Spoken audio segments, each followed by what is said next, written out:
This is AKASO Brave 7, and today I'll show how you can adjust the display brightness on this device. So there are ultimately two ways you can approach that.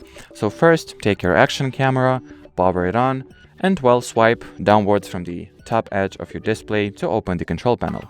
Here you'll find the display toggle, which you can switch between different levels of brightness.